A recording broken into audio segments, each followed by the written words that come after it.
Ох, шибаняк. Това не го предвид. Треперат ми ръцете. Ма защо? Защото аз карам. То пък как ще го обърнеш така селската е?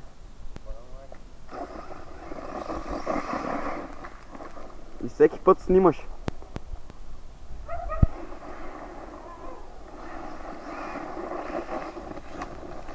Много страшно се става, много проблеми. Да видим дали се прави назад и както отдея. Само да ни фърлиш камъни в мене. Не, аз назад.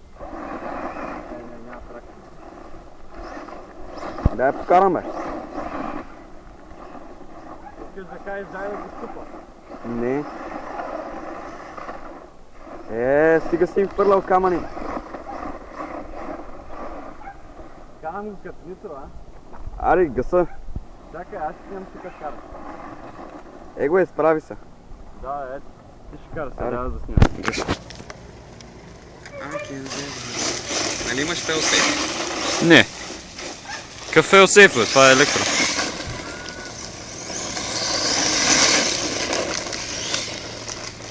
Леко в този гьол, бе. Така и, че идва голямо. Аре, бе, идва Опел. И леко с гьоловите, ей. Гледай как ще я разгази. Някой хвърлял камъни и той не ще. Да направя малко планинг с моето есте. Виж как го изправям, а? Да, ти си монстърджа. Ай, гледай как покача, защото това няма амортисьори.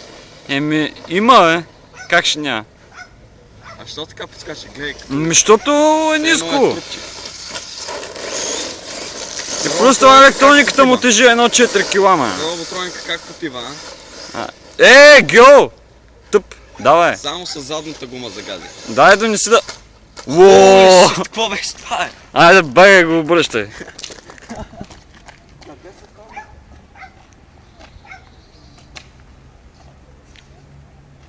Малко е мокро. Ай, карай, бе, има пластик 70 на спида. Ма гледай, не го завираш по-бълг...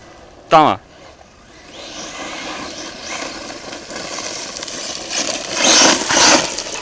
Я, чак, го снимам. Дай рязко, да.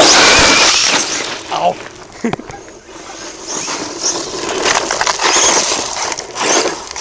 Дай пак. Напърши ми целият таблет, човек. Ай, стига му толкова, спирай го. Водата. Спирай.